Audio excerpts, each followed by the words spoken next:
Hello and welcome to episode 11 of Magic the Judging, where the main topic for this week's stream is going to be casting a spell. That thing that you end up doing quite a lot in a game of Magic. I've covered quite a lot of the combat phase. That's the other thing you do a lot of in Magic, but you don't really get a very interesting combat phase unless you somehow cast some creatures to go do stuff and playing instants and things. They make the game pretty interesting.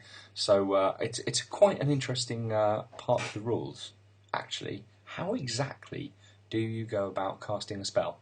Before I get to casting a spell, GP Manchester happened. I was going to stream about it last week, but I was honestly so completely shattered and having some internet issues that I couldn't be bothered to deal with because I was so knackered. It took me a while to get myself back in order. Why was I so tired from GP Manchester? Probably because it was so completely awesome. If you haven't had a chance to see the videos and pictures that are on Facebook of the judge karaoke that was happening on the Sunday night, that's definitely something to be experienced. If you were there, thank you so much. It was an absolute highlight of my weekend. If you weren't there, then get to the next major British event and we'll make karaoke happen again.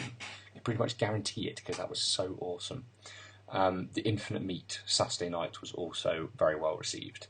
Obviously, it's difficult to party too hard on the Saturday night of a GP when you've got work to do on the Sunday.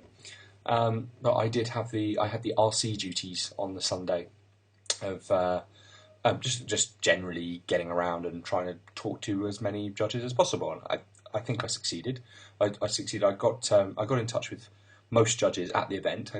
I at least got a couple of minutes chat whilst I was handing the judge foils out, which is always nice. You get to hand out a little yellow packet of happiness. This is one of the WMCQ packets that I've got for some of the events coming up. You just get to go, here, have these shiny things, and they get to go, woo, shiny things, and you get to smile on people's faces, and it's lovely. You also get to talk about exactly what everyone enjoyed about the event, which is nice. I hope everybody that was there did have a good time. It certainly looked like everyone did. So, cool.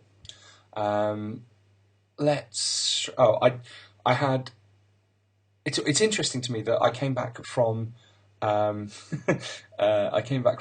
and I came back from Turin with loads and loads to say. I wanted to talk all about the GP all the time. And I've come back from Manchester with actually far less to say. Probably to do with the format, it being limited. There was just that much less going on that was that interesting, I suppose. And apart from to say that we had 33 deck problems just in one half of the tournament that contained how many players was it? 500, 600? No, 500 players on one side of the tournament. We had like 33 deck problems to deal with. No, it was 32. I remember now because I said to somebody we had 32 problems, and someone said, "Oh, we don't have 32 judges to give out the deck problems." And I said, "Yes, so that means we now have 33 problems." Geek humour there. Never mind. So we did the classic thing of printing out sheets that say "Don't start yet," giving every judge 3 penalties to give out, and having them go round to the tables and say, "Don't play this, don't play here, don't play here." Right now, go around and actually sort out all of the things. That worked out pretty well. Nobody started their match. Everyone got their penalties that they deserved. 33 penalties out of 500 players, though. I'm unhappy with it. I'm really interested to know if anyone's got any good ideas of how we can get the players to register a sealed pool and deck without losing a game in the process. Surely it's not that hard. Surely it's not. Anyway, I did have one interesting judge call, and that was out of the Vintage side event, which was exciting for me for one reason, because there was Vintage. The fact that Vintage was happening at the side event was pretty amazing. And to do this card, Doomsday, which has got it's got various printings which have all sorts of weird wordings on them, but there was a Leonin Arbiter in play, which stops players from searching libraries unless you pay 2 mana to ignore that effect until the end of turn. So one player, I believe, had actually played a Doomsday and made the rather poor choice of having played the Doomsday, then asking what its oracle text was, only to find out that Doomsday says to search your library and graveyard for 5 cards, and then remove all the rest from the game. So because you are searching your library, and Leonin Arbiter says you can't, unless you've paid 2, then when Doomsday resolves, it doesn't really do a whole lot. You can choose 5 cards from your graveyard and make your deck equal to that, which is not really how that combo works. So after finding out what the oracle text of his own spell was, the player promptly went on to concede. But never mind, eh? I think that's actually all I've got to say about GP Manchester, apart from the fact that I have broken my disqualification duck. Let's put it that way. I previously have not been substantially involved in any disqualifications from sanctioned play. In Manchester, I was involved twice, so there we go. That's all I shall say about it. Suffice it to say that one of the disqualifications didn't happen at the table, but only because the opponent, the innocent party in this case, came to talk after their match and ask a few questions about why did judge do this, right? What's the right thing to do when such and such happens? And we struck up a bit of a conversation, and we worked out why it was that he was feeling a bit aggrieved. And based on that data, we went back and had a bit of a chat with the initial player, and further than the initial ruling went. For that reason, and that not that reason alone, but even if that was the only reason I could even think of, that's why it's great to strike up conversations with players when you can see that they're slightly upset about something that's happened. The customer service element of our jobs shines through at that point. You've got an opportunity to take an upset player and hopefully help them out. In this case, he was a little bit distraught that his opponent did end up getting disqualified for what had happened, but I think he left a bit happier that that justice had ultimately been done. So, yes, that was Manchester. Oh, I've just been reminded in the chat about the Layers song. Yes, I epically failed to get any recording of the Layers song done at all. I was having so much fun talking to people about real life judge program concerns that getting the song recorded, it was one of my lower priorities anyway, but it just fell completely off the radar, so I'm really sorry about that. I'm going to have to find another way to get that one done. I'll be honest, I'm thinking judge conference. If a judge, I can get people to do stupid things at a judge conference, and I'm far less likely to get sidetracked onto actual real things. So, anyway, I think it's time to get on with the real topic for this week's stream, which is about how to cast a spell. So, if you want to follow along at home, we were looking in the 600 section of the comprehensive rules. So, grab your favourite comprehensive rules source. I'm just going off the Magic comprehensive rules. I'm just going off the text version linked straight out of the tournament rules page. Hopefully you can find your own source, whether it's Yogurtog, whether it's rules.wizards.com, whichever way. We're looking at the 600 section. Casting spells is 601. Section 6, by the way, every rule that starts with the number 6 in the comprehensive rules is something to do with spells, abilities, and effects. So it's no surprise, really, that 601 is all about casting spells. And I am literally just going to walk you through those rules. 600 and... Is it just 601? 601. Yeah, because 602 is activating abilities. 603 is handling triggered abilities, which I've touched on a little bit before. So we're just going to do 601 casting spells. But don't worry, there's a lot to learn in here. Casting spells has a lot of steps, there's a lot of sub-rules to it, and there's quite a lot of text packed into these.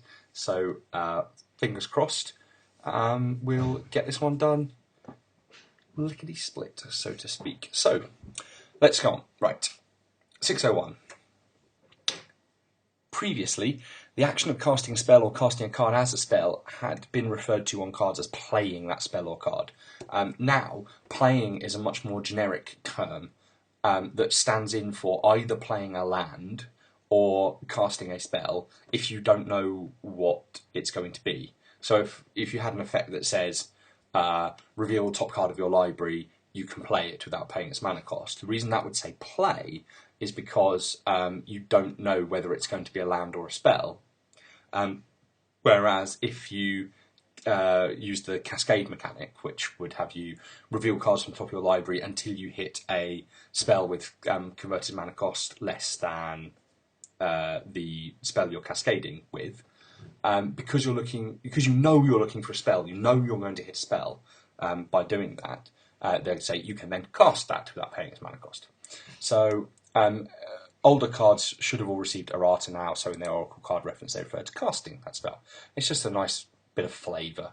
It feels a little bit sterile, I think, if you would just talk about playing spells, playing cards.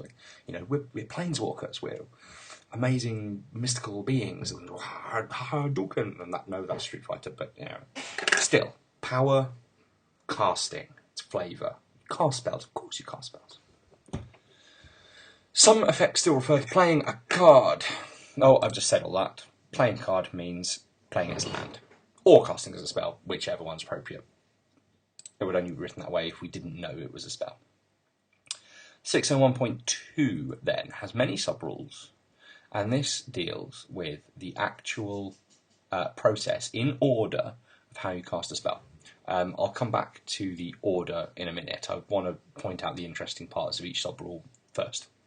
So, to cast a spell, to take it from where it is, which is usually the hand, but of course there's plenty of ways to be able to cast spells from zones other than your own hand. It's just typically your hand is the most important one of those. You put it on the stack and you pay its cost so that it will eventually resolve and have its effect. Casting a spell follows the steps that are listed below in Rule 601. And I've just resized my window, so I've lost all my text. Scroll. Yeah. So it will eventually resolve and have its effect. Casting spell follows the steps listed below in order. If at any point during the casting of a spell you're unable to do any of the steps I'm about to describe, then the casting of the spell is considered to be illegal, and we return to the moment before the spell even started to be cast, subject to Rule 717, which is about handling illegal actions. I mentioned that one from Turin, I think, because there was a nice little side question I had there. So kudos if you can remember the situation I'm talking about. Otherwise, I'll mention it after we've gone through the steps of playing as well. We'll see if we can work that one out. So, the very first part of casting a spell is to announce that you're going to cast it. And that card moves straight from where it is to the stack. It becomes the topmost object on the stack. I mean, that's how a stack works. Any computer scientists out there are probably very well aware of what a stack data structure is. A structure that it builds up from the bottom and then you pull stuff off from the top. If you don't have a dishwasher, so you stack up all your plates for washing, and then you stack them up by the sink, and then when you go to actually do your washing, you pull them off the top of the stack, because it doesn't really make any sense to stack up a whole load of plates and then start washing them from the bottom. So it's just the reason it's called a stack is that's just the name for that kind of structure that builds up from the bottom and gets peeled off from the top again. The spell has all the characteristics of the card or copy or whatever it is that you're actually casting associated with it, and that player becomes a controller. So you control a spell when you play a spell on the stack. The spell remains on the stack until there's some reason for it to leave the stack, until it's countered, until it resolves, or in effect moves it elsewhere. It is possible to just move a spell off the stack. I'm struggling to recall the card that does it now. It's one of the Ventsers. Vents Shaper Savant, I think. Obviously I haven't downloaded a picture for it. But I believe that said it could return a spell to a player's hand or something like that. Ordinarily, when a spell resolves, it goes to the graveyard. Of course, there are some spells that don't do that. The Zeniths are one example. If you resolve a Zenith, part of its own text will shuffle it back into its owner's library.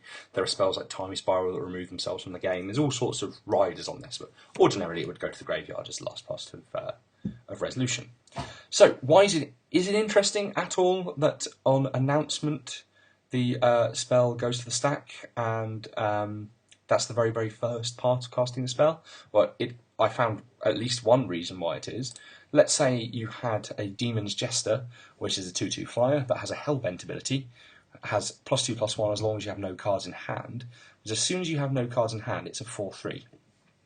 Let's say the final card in your hand, you only have one card in hand, and that card is Hearth Charm, which has several modes, we'll get to in a moment, but one of those modes says target creature with power 2 or less is unblockable this turn. I want to ask you the question, could you possibly cast this targeting the Demon's Jester in order to make your Demon's Jester not only have flying but actually be unblockable? And the answer is no, because as soon as you announce that you're going to be casting the spell, it goes on the stack. Because it's on the stack, it's not in your hand. Because it's not in your hand, you are Hellbent, and Demon's Jester is a 4/3, making it an illegal target for the spell. So you can't actually do it. So that's an example of something where, right at the beginning of the process, before we've even announced the spell, it looks like it's going to be legal, but during the steps that we have to take to cast the spell, it becomes illegal, so we can't do it anymore. So, there you go. Never thought that one would actually come up, but there it is. By the way, guys, if you've got any other examples, you guys that are in the chat watching along live, if you've got any examples of things that make the rules I'm going through important, then just toss them into the chat, and I'll bring them up as soon as I notice them. After all, I think it's concrete examples make these rules easier to explain, especially when you have examples that kind of show to you that something is the way it is and that's the only way it could be. It's actually not even possible to change the rules around. I've tried to come up with a few examples of those. We'll get to those in a moment. So, yes, tell me in the chat if you have brilliant examples for me. Okay, second part of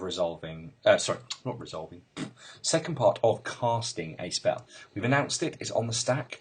We've got to make some choices. Now, 601.2b has a lot of choices involved in it. Now, it would be really nice to just say, oh, you make all the choices. Any choices you need to make for casting the spell, you make them now. And you kind of do, but that's slightly an oversimplification. There's only certain choices that you make now, and the rest you make on resolution. And there's no real trick to it other than just having to learn it. So, one of the things that you would have to do if you're announcing a spell that has modes, if you're announcing a modal spell, you have to announce the modes choices. So I already have one up in the browser, Hearth Charm. It's a modal spell. You can tell because it starts with choose one, and there's that big long dash. It means you've got one of those three options is what you're going to cast.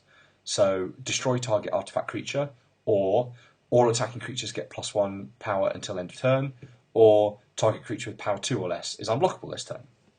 Another example of a modal spell that was played quite a bit in its time, probably still is Cryptic Command. Instead of being choose one, it's a choose two, but it's still a modal spell. Choose two, dash. And then there's 4 options, and those options are counter target spell, or return target permanent to its owner's hand, or tap all creatures your opponents control, or draw a card. So you've got to announce what modes you're going to be using. As an example of why modes have to come before targets, you can see here that, well, if I wasn't choosing the first 2 modes on Cryptic Command, I wouldn't actually have a need to choose targets at all. Like, the 3rd mode doesn't target, the 4th mode doesn't target, so it's entirely possible to cast Cryptic Command without having any targets. It would be very silly if I would have to cast Cryptic Command choosing targeting a permanent that I'm going to return to its owner's hand, and then, like, on resolution decide I'm not going to do it or something.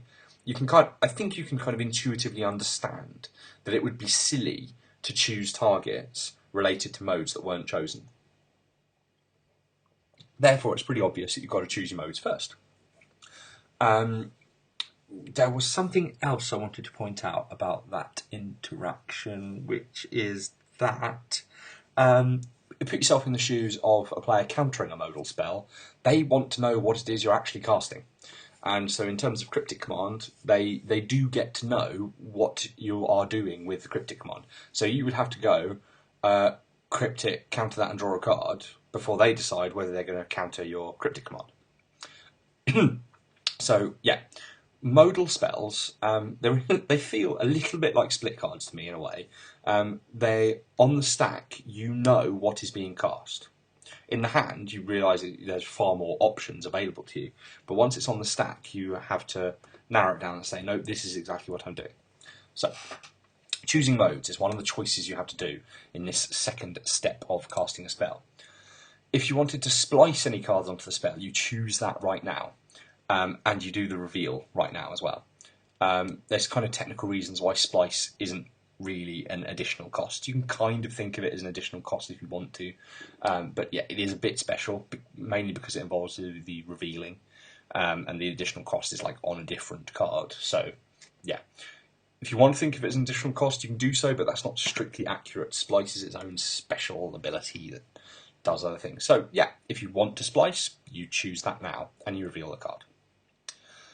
If a spell has any alternative or additional costs that will be paid, and there's plenty of examples of these, then you're going to choose whether you're going to use those costs now. So, here's some examples. Ivinkar's Justice, it has buyback 3. Buyback is a keyword ability that has an additional cost. Kicker is another additional cost. There's a black spell here that has a red kicker on it, and you get to destroy things, and if you did kick it, it does something a bit more. Again, you've got to show whether you're kicking it at this point. You've got to choose whether you're doing the buyback at this point. A variation on kicker, there's multi-kicker. You've got to make that choice. How many times are you going to kick it? Or convoke costs. Convoke is a special kind of... it's kind of an additional cost. Is it really an additional cost or it's more like an additional cost. What you're doing is you're replacing a part of the mana cost with the cost of tapping a creature. So yeah, I don't know. It's kind of an additional cost. I'm going to call it that. So you have to announce your intentions to pay any or all of those costs. But as well as sorry, I've just shown you a whole bunch of additional costs like buyback, kicker, multi-kicker, and convoke. But there are also alternative costs. Force of Will is one of the most famous ones. It has an alternative cost of paying 5 mana, as well as the traditional cost of removing a blue card in your hand and exiling a blue card from your hand and paying 1 life.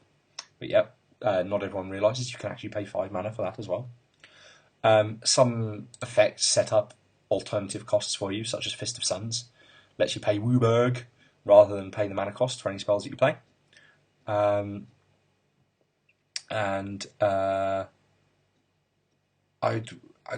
I have something with flashback? I haven't put something with flashback in. Oh well. Well, the reason I'm talking about alternative costs is because when you have alternative costs, you can't apply 2 of them to the same spell. So if I've got a spell and I have the alternative cost of casting it through its flashback cost, or I have this alternative cost because I have Fist of Suns in play, or I have an alternative cost because it's written on the card like this, I can't apply 2 of them. Morph is another example of an alternative cost. You don't get to apply both of them. So if I had... I'm not... can you get a spell with Morph and Flashback? That'd be really weird, wouldn't it? Because Flashback kind of implies it's an instant or sorcery, and Morph at least implies it's permanent. That wouldn't really work. Struggling to come up with a relevant example there. But if you've got multiple alternative costs that you could use to cast a spell, you're only going to get to pay 1 of them. I suppose, like... Snapcaster Force. Yeah, brilliant. Love you, Paul Crosby. Snapcaster Mage. I think, did I even download his picture earlier? No, I didn't. Snapcaster Mage is a creature that you can flash into play, and you can target a spell in the graveyard, and you can give it flashback. And the flashback is... the flashback cost is equal to its mana cost or something like that. If I cast Snapcaster Mage and I give my Force of Will flashback, I can't flash it back using my alternative cost of removing a blue card from my hand and paying the 1 life. I can't combine two alternative costs. Let's keep going. There's a whole bunch of choices you can make in here. So we've done modes, splicing, alternative or additional costs. You could have variable costs as well. Classic example being Fireball. Sorry, I've skipped over Anna Battle Mage here, which is just here as an example of a card that had 2 kicker costs. I said earlier, I like examples of rules that show you why rules have to be the way they are, and here's one of them. Am I allowed to pay multiple additional costs? Well, this card by itself shows you that you can. It's got 2 kicker costs, and it pretty much explicitly says, yeah, you can pay this cost, and you can pay this kicker cost. So, additional costs, yes, you can pay as many of them as you like. Spells can have variable costs. Here's an example of one. Fireball. It's a pretty classic one. Straight out of Dungeons and Dragons, I believe. Right. Was it in Alpha? I think it was in Alpha. Anyway, it's got a nice big fat X up in its mana cost. And this is the point where you would choose what the value for X is going to be. Finally, there's still more choices you have to make, but they're regarding costs. Oversoul of Dusk is an example of a hybrid spell. You see those mana symbols up in the top right? It says green or white, green or white, green or white. There's a whole bunch of different ways you could cast this. It could cost green, green, green, green, green. It could cost white, white, white, white, white. It could cost green, white, green, white, green. All sorts of things you could do here. This is the point where you choose what that cost is going to be. This is just another example of hybrid mana. It's just 2 or white, 2 or blue. Just another twist on the theme, really. And there's another kind of hybrid-ish mana, which was the Phyrexian mana. Came out of a new Phyrexia set. That Phyrexian green can be paid with either green mana or 2 life instead. Meaning you can put Birthing Pod in any deck, regardless of whether it has access to green, as long as you've got plenty of life to swing around. You have to make the choice right now whether you're going to pay the Phyrexian mana cost through life or through regular mana. It does state in the rule here that previously made choices may restrict the player's options when making further choices. And as an example, if you're choosing to cast a spell using flashback cost, then that might restrict what you can do with later choices. Just work it through. I'm just quickly reading over what someone's saying in the chat. Someone just confirming that Convoke really is an additional cost. It just additionally has the effect of reducing the mana cost. So, yes. I'm going to read Centaur Omen Reader, because that one's been brought up as an example. Just chat amongst yourselves while I Google cards. This is Centaur Omen Reader. What awesomeness does it have? What does it do? What does this card do? Apparently, right. If it's tapped, then creature spells you cast cost 2 less to cast. That's actually really good. I am going to get that right. Save that. I want to show that to all of you. Omen Reader. Here it comes. Here it comes. Drop it in.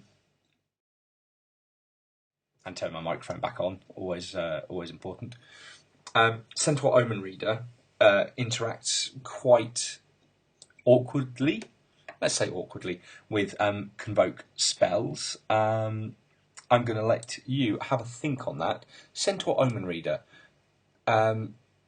It's got an ability that adjusts the cost of spells if it's tapped. There are spells that have Convoke. I showed you Autochthon Worm earlier as an example, which allows you to tap creatures in order to kind of partially pay for your mana. It reduces the mana cost of the spell by 1 or 1 mana of the creature's colour for every creature you tap. Is there any way to get both benefits out of Centaur Omen Reader? That's the question I'm asking you. I will come back to the answer later. So, anyway, back to the rule I was in. I want to summarise this rule by saying you make choices at this point. But it's quite clear that that's a massive simplification. What are those choices? They are modes, splicing, alternative costs, additional costs, variable costs, hybrid costs, including Phyrexian costs. Those choices all get made right now. As we move on, 601.2c, third part, after we've made all those choices, now we finally get to the point where we declare targets. A player announces his or her choice of appropriate player, object, or zone for each target the spell requires. A spell might require some targets only if an alternative or additional cost was used, or if a particular mode was chosen. So I already gave the example with Cryptic Command. Counter target spell is a targeted mode. Return target permanent to its owner's hand is a targeted mode. Tap all creatures your opponents control is not targeted, and draw a card is not targeted. I only need to declare targets that are actually relevant to the modes that have been chosen. Sometimes kickers bring in targets that you didn't otherwise have. If I played Anna Battlemage for its 3 mana without using either kicker, then it's just a 2/2 creature, and creatures don't have a habit of targeting as a spell on the stack. In fact, actually, my example is kind of flawed here because it actually just gets a comes into play ability if you did pay the kicker cost. So forget that example. But you could see how if I had thought about it a little harder and I'd actually got an instant or a sorcery here which on its kicker cost did something else. Am I lucky enough that this does something? No, the kicker cost on this one doesn't bring in an extra target, but you could understand why it would. So this is another reason why you have to choose all of your alternative or additional costs that you're going to use before you have to declare targets, because the number of targets you need might depend on it. If a spell has a variable number of targets, then you announce how many targets you will choose, and then you announce what targets you're going to have. So using Fireball again, because Fireball deals X damage divided evenly rounded down among any number of target creatures and or players, then strictly speaking, you say, I'm going to cast Fireball targeting 4 things, and it's going to be these 4 things, this one, this. It's also important at this point, I mentioned that a lot of rules are crammed into a short space in this section on playing spells. There's an example here of what the word target means on a spell. Fireball only has the word target once. So if I say I'm going to target 3 things with it, I really have to target 3 different things with it. Seeds of Strength is a classic example and has utterly weird templating if this wasn't a rule. So again, it's another example of why the rule has to be the way it is. Target creature gets blah, target creature gets blah, target creature gets blah. Why doesn't it just say up to 3 target creatures get blah?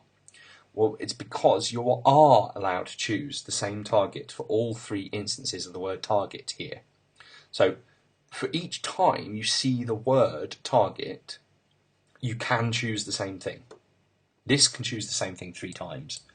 Hex, on the other hand, absolutely must target 6 different creatures. Do you see the difference? The word target is there once. Destroy 6 target creatures. It has to target 6 things. There is absolutely no way for you to go target this one and target this one 3 times, and then target this one in order to kind of get out of its restriction. It's impossible to play unless there are 6 creatures on the battlefield. Whereas Seeds of Strength can quite happily be played when there's only 1 creature. I'll mention it now. Additionally, like spells that do have multiple targets, they don't become counted on resolution unless all of the targets become illegal. So whilst you can't cast Hex unless there's 6 creatures in play, if someone removes one in response, someone gives one of them protection from black in response, or something along those lines, that won't stop the other 5 being destroyed, because as long as the spell's got some legal targets left, it will resolve and do as much as it can. Whew. If any effects say that an object or player must be chosen as a target, I can only think of one example for this. There's 3 cards that reference flag bearers, and this is a really, really old mechanic. I've not seen it for ages. It might possibly exist on other cards, but I don't know of it if it does. Standard Bearer has an ability that says if an opponent plays a spell or ability and it could target a flag bearer in play, then it must target a flag bearer in play. So this is just a shout out in the rules that effects like this exist, and similar to your attacking and blocking restrictions, you must choose the targets so you obey as many of these effects as you can without violating any rules or effects that say it can't be chosen as a target. So for instance, if your only flag bearer in play has hexproof, or has shroud, and it can't be targeted, then you don't have to satisfy the requirement. So exactly the same as attacking and blocking requirements and restrictions. Never break the restrictions. You can never do something that the rules say you can't do. But if the rules say you must do something, then you only actually have to do them if they're possible. If it turns out not to be possible, then you can ignore them. I did originally think that Grip of Chaos, a classic EDH card, or Commander card, depending on what you want to call the format, I thought the Grip of Chaos had something like this until I realised that actually it has a triggered ability. Whenever a spell or ability is put on the stack, then you reselect its target at random, if it has a single target. That doesn't really interact well with flag bearers. You play it targeting a flag bearer, and then it gets randomised anyway. Interesting piece of trivia, Grip of Chaos is one of the very few cards that explicitly reference the stack. There you go. Tends to remain quite hidden. Where did I get to? I'm still going through the bit about targeting. The chosen players, objects and or zones become a target of that spell. This might trigger some abilities. And again, I haven't actually picked one up. Yes, I have. This might trigger some abilities, such as the Phantasmal Image ability that says when this creature becomes a target of a spell or ability, you sacrifice it. So targeting a Phantasmal Image might, well, it will cause this to trigger, as long as it's actually copying something, just for the pedants that are waiting to jump on me with that one. But the triggered ability won't actually be put on the stack until a player would receive priority, which won't happen for a long time yet, not until we're actually finished casting the spell. So it just triggers, and it waits, and it waits, and it just kind of sits in the ether somewhere, waiting for something interesting to happen. Right, yes, so that happened. So we've done targeting. All sorts of things happen in the targeting. Fourth part. If the spell requires the player to divide or distribute an effect, such as damage or counters, then the player announces the division. Now I'm going to bring Fireball up again. Fireball doesn't require the player to divide anything. There is some damage division happening in this, but it's done automatically. It's X damage divided evenly amongst target creatures or players. Because there's no player choice involved, you don't lock it in at this point. On the other hand, a very similar card, Jaws of Stone, that deals X damage divided as you choose amongst any number of target creatures or players, where X is the number of mountains you control. As you play Jaws of Stone, you have to announce the damage split. Now, there's partly a clue in there that it's telling you that it's the number of mountains you control as you play Jaws of Stone. If it said instead where X is the number of mountains you control, say, you might be fooled into believing that you distributed the damage at the point you resolve the spell. You might say, oh, I'm targeting this, I'll tell you in a minute how much damage I'm going to do to each one, and then do it on resolution. That's not how this works. The clue is in this text that it counts the number of mountains you control as you play Jaws of Stone, and it has to, because you have to declare this damage division right now at this point. It's a slightly less solid example than some of the other ones, but it's still good. You know exactly what damage is being pointed where. It's also important for when you copy spells, by the way.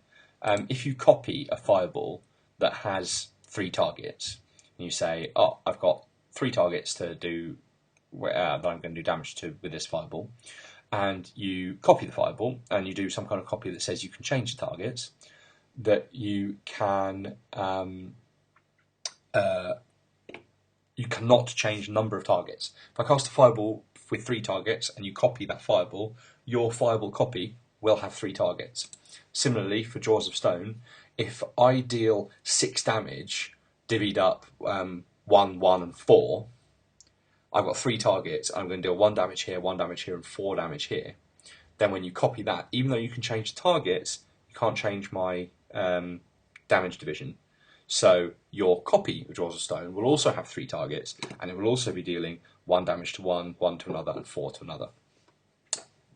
There we go. Bit of slightly off topic, but yeah, it's important stuff, and I'm sure you appreciate the information. In the chat, someone is telling me that Blessing of Nature is an example of a card where you divide +1/+1 counters. Yes, excellent. Good catch. Thank you very much for that one.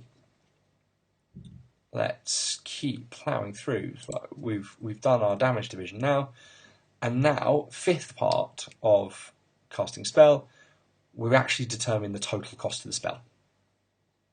Now, usually, it's just the mana cost. But because there's additional or alternative cost, as we've discussed, they might increase or reduce the cost to pay. They might provide other alternative costs that have nothing to do with mana. Costs can include all sorts of things: paying mana, tapping permanents, sacrificing permanents, discarding cards, and so on. The total cost is the mana cost on the card or the alternative cost that you've chosen to play, plus all the additional costs that are being added on, and any cost increases. There's only a technical difference here. Additional costs are costs that you've chosen to add to the spell because you want to, whereas cost increases are things like Grand Arbiter that just says spells your opponents play cost 1 more to play. That increases the cost without being an additional cost, if that makes sense to you. Then you subtract any cost reductions, and again, Grand Arbiter Augustine IV is an example as well of a cost increaser. It's also a cost reduction effect because it reduces your own spells if they're white or if they're blue or if they're both. Then if the mana component of the total cost has been reduced to nothing, then it's considered to be 0 and it can't be reduced to less than 0. Once this is locked in, any effects that directly affect the total cost are applied. It's that. That's the only card that does it, as far as I know. Any spell that would cost less than 3 mana to play does cost 3 mana to play. And that includes your Force of Will. If you're using its alternative cost of exiling a card and paying a life, then it is costing you 0 mana. So Trinisphere makes it cost 3 mana as well as all of the other stuff. It's a pretty good card, that one. And by good, I mean soul destroying. Other examples of cost changes are Mirror Enforcer, having affinity for artifacts, is a pretty classic cost reducer. Spellwild Oof is a lovely example of a card. It says any spells that target it cost 2 less to play.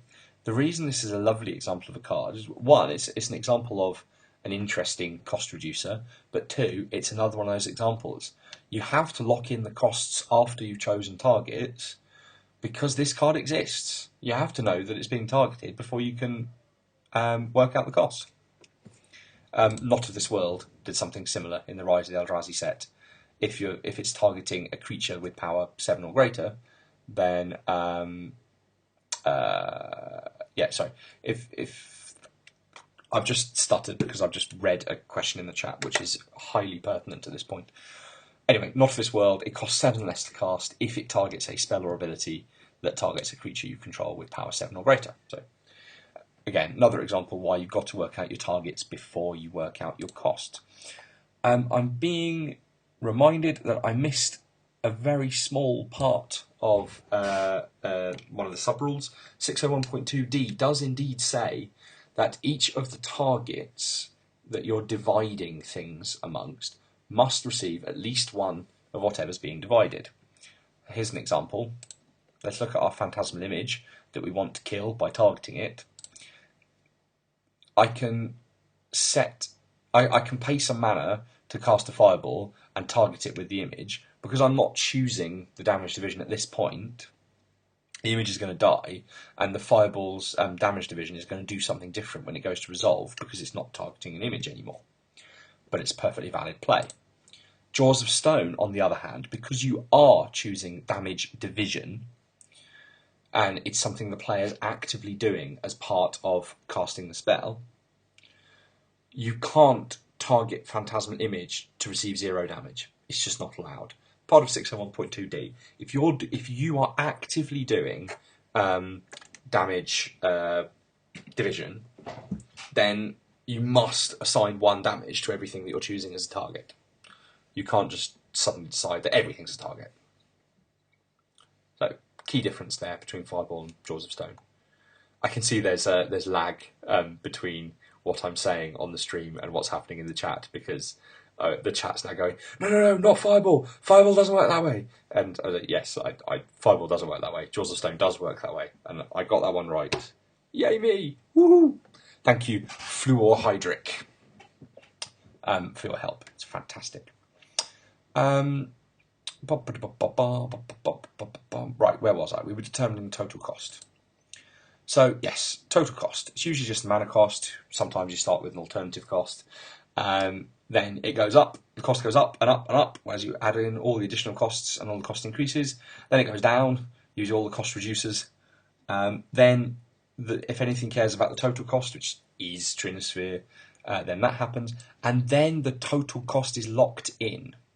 And nothing that happens later can affect the total cost of the spell. So, 601.2f. If the total cost includes a mana payment, then the player has a chance to activate mana abilities, and mana abilities must be activated before the costs are paid. It's a slight little throwaway rule, but it stops a whole bunch of things from working and does make a whole bunch of other things working. Here's a classic play that used to happen when these cards were, I think they were in standard at the same time, but they've certainly been in extended. Thoughtcast is a spell that normally lets you draw 2 cards just for spending blue mana. The 4 is a bit of an illusion there. Because of affinity for artifacts, you almost never have to pay the 4. But let's say you had exactly 4 artifacts out, and you had no access to blue mana, but you did have a Chromatic Sphere on the table. Now, Chromatic Sphere has a mana ability that lets you use 1 of your mana, sacrifice the sphere, in order to put a mana of any colour into your pool. So let's say you've got 4 artifacts in play, so you tap a land, and you've got black mana in your pool. Now you want to put the black mana through the Chromatic Sphere to turn it into blue mana, but if you do so, you're going to sacrifice a Chromatic Sphere, which is 1 of your 4 artifacts that was reducing the cost of Thoughtcast. Does this work? Yes, absolutely it does. Because the cost has been locked in. At the point where we're playing mana abilities, we are past that point where the costs have been locked in, and the cost will not change no matter what we do from this point. So, Thoughtcast still costs blue, even though I've sacrificed 1 of the 4 artifacts that was making that true. Yay! Wild Cantor is an example of a creature with a mana ability. You can sacrifice Wild Cantor in order to add a mana to your mana pool. Could you use it with Convoke? Let's look at Autochthon Worm again. I can tap a Wild Cantor to reduce the cost of Autochthon Worm by green. But here's the rub. I chose way back at the beginning of casting the spell, in the second step, that I was going to pay the Convoke cost. I've now got a chance to play mana abilities. Well, I've got to finish playing all my mana abilities before I go to pay the costs. Now, if I've declared that one of my costs I'm going to pay is I'm going to tap the Wild Cantor, then it had better be there by the time I get to tap it. Which means I can't sacrifice it for mana and tap it for Convoke. It's not going to work, because I won't be able to pay the costs at that point. Similarly, I can now give you the answer to the Centaur Omen Reader puzzle that was posted in the chat. if I chose to pay a convoke cost with it, it's still not tapped yet. So there's no way that the cost reduction ability could have been in effect at the point we locked the costs in. So can you use a Centaur Omen Reader to both get the 2 mana reduction for having it tapped and tap it for Convoke? No, not going to happen. Sorry. Not this time. A Convoke trick that does work, however, you can play the mana ability of Wall of Roots, popping a -1 toughness counter on it to put green mana in your pool. And then when you go to pay the costs, you can pay that mana and you can tap the Wall of Roots for Convoke, even if the -1 toughness counter has reduced it to 0 toughness. How can you do that, you may be asking? How on earth can I tap a creature that has 0 toughness for Convoke? Surely this is madness. No, madness is a completely different ability. This is state-based actions. Da, da, da, da. I'm living very much on my promise to reference the state-based action stream, which is episode 1 of this very stream, in pretty much every stream that I do. Here it is again. If I send Wall of Roots down to 0 toughness whilst I'm in the middle of paying a spell, it doesn't matter, because state-based actions aren't going to kill the Wall of Roots until I'm done casting the spell and somebody would get priority, which means it is there for me to activate the mana ability, and it's still there for me to tap when I go to pay costs in a minute. I'm being very helpfully reminded in the chat, though, there is a similar example that doesn't work. Shard Volley is a burn spell that has an additional cost of you sacrificing a land, whereas Gemstone Mine has a kind of similar ability to Wall of Roots. It's got a whole bunch of counters on it, and every time you activate it for mana, you have to take a counter off. But if it has no counters on, you have to sacrifice it. But that's all part and parcel of the same mana ability. So if I had a Gemstone Mine with 1 counter left, and I wanted to try to use it for Shard Volley, at the point where I played the mana ability to tap the Gemstone Mine, taking the final counter off, I have to sacrifice it right then, which means when I then go on to try and pay all the costs for the spell, which includes sacrificing a land, there's no way I could sacrifice Gemstone Mine because it's not there anymore.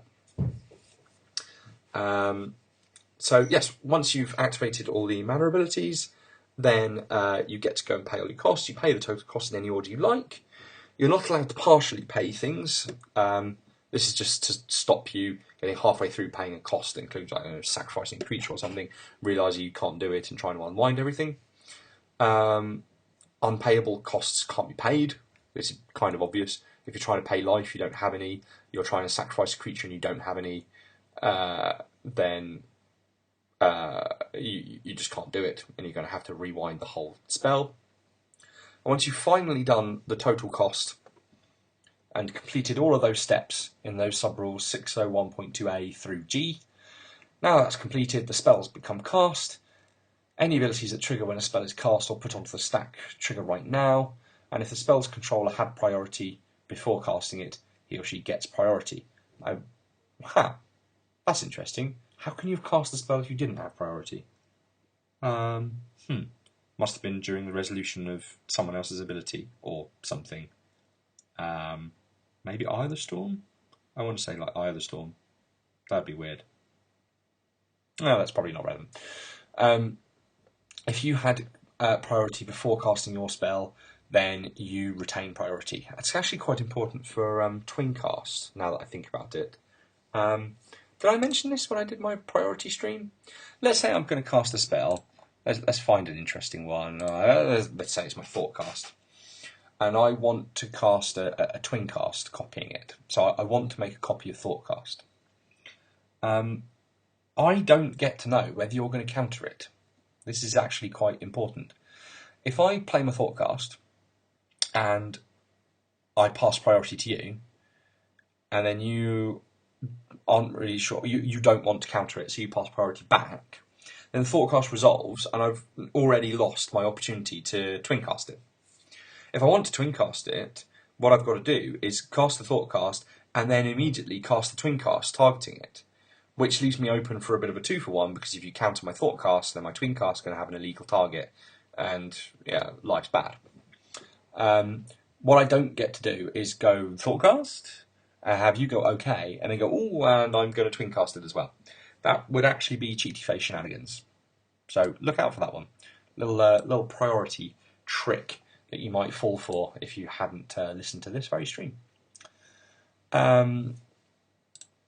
Let's carry on. There's a couple of extra rules to just tidy up what's going on here. To say that some spells, this is 601.3, some spells specify that one of their controller's opponents does something that the controller would normally do whilst it's being cast, such as choose a mode or choose targets. I found one example, which is Evangelize. Evangelize says that you gain control of target creature, but you gain control of target creature of an opponent's choice.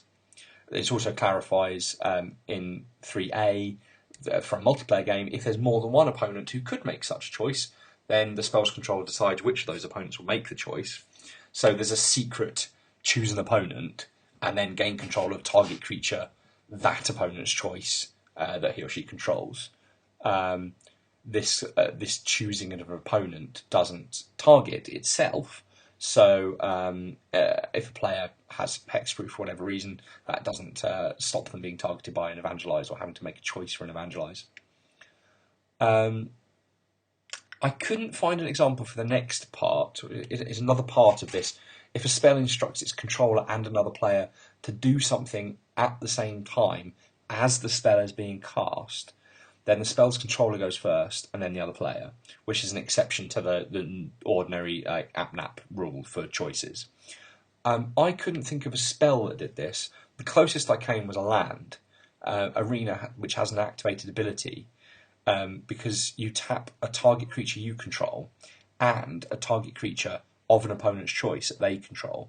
So because you're both choosing targets, this spells out that the arena's controller, or the controller of the arena's ability, I should say, chooses his target before the opponent chooses their target.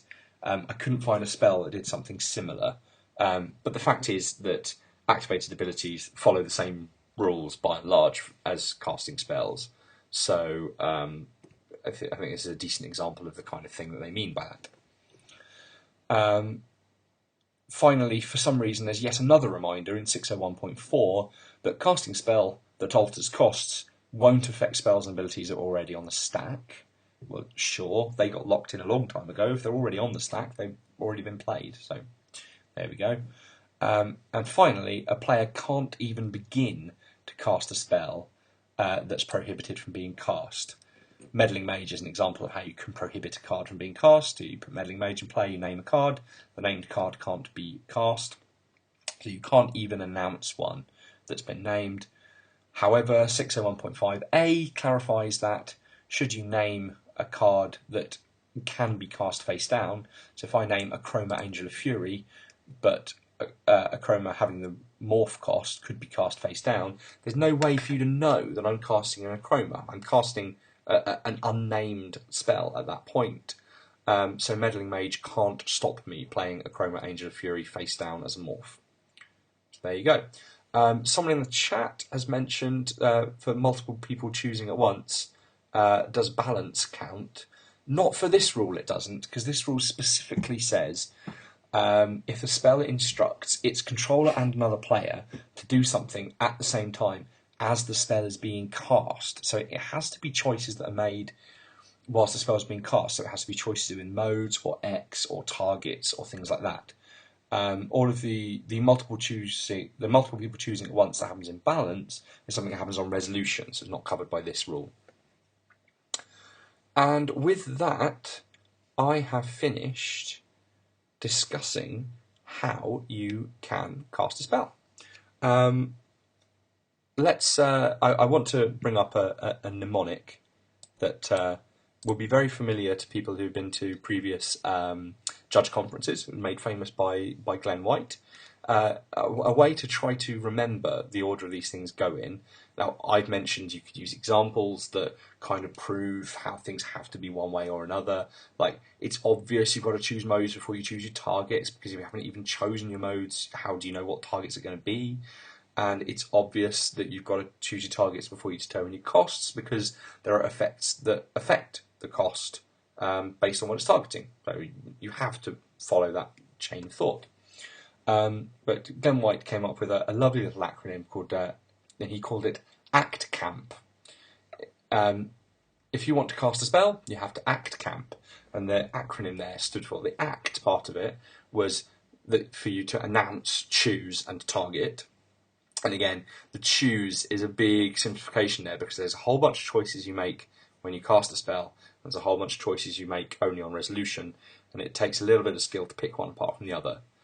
But unless it's one of those specific things to do with costs, something that affects targets, that kind of thing, unless it's one of those specific things, it's going to be a choice on resolution. So yeah, ACT, announce, choose, target, and then CAMP. The C is to say that costs have been locked in. The AM is for what we mistakenly believed the French might call habilité du mana. It's mana abilities.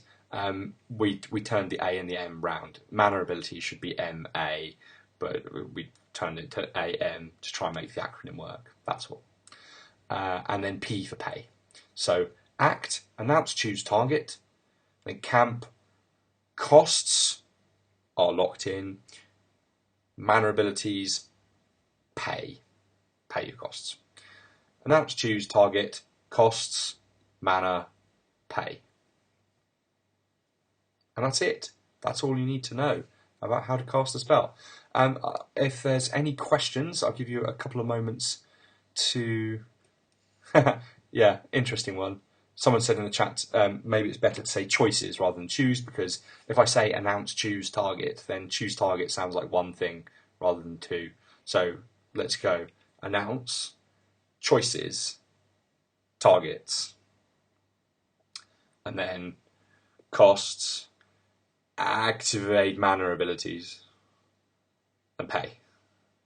ACT, CAMP. Works every time, like a charm. I'm not going to go through them in any great detail, but there's a whole bunch of rules in 602 for activating activated abilities, and most of them are very similar to the ones for spells.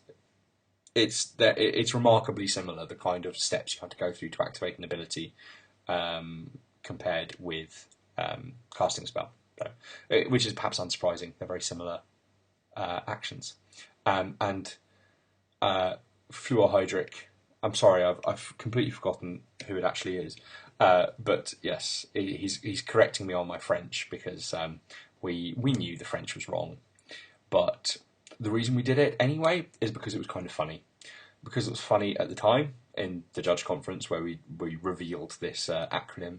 I think that's what led to more people remembering it, which is why it's been a traditional. No, it's been a real. I can't even think. It's something we have in common in the British judge community. A lot of people can remember the ACT Camp acronym, and that's partly because it's funny, because of how it was put together, and because of what it spells out. And I believe that funny acronyms are far easier to remember than others. Right, yes, there's no questions coming in through the chat, so I guess I've covered that fantastically well. Thanks very much. If you're here live, I've got one more example for you afterwards that I'm not going to put on the recording because it possibly might change or something, so stay tuned. Next week, I believe, will be at the beginning of May. Well, it's the 1st of May today, but we don't have the judge summaries out. So next week will be a summary of everything that's happened in the judge world in the last month, using the DCI Judge L mailing list summaries, the Magic Judge Monthly as it's now called. I've had a request from Christian Gavrilovich to cover replacement abilities. So that will be my topic in 2 weeks' time, assuming I can get everything prepared in time, which I should be able to do.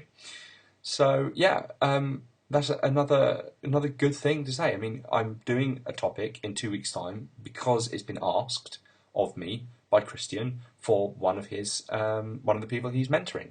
It's a topic that they've noticed they've struggled with a little bit.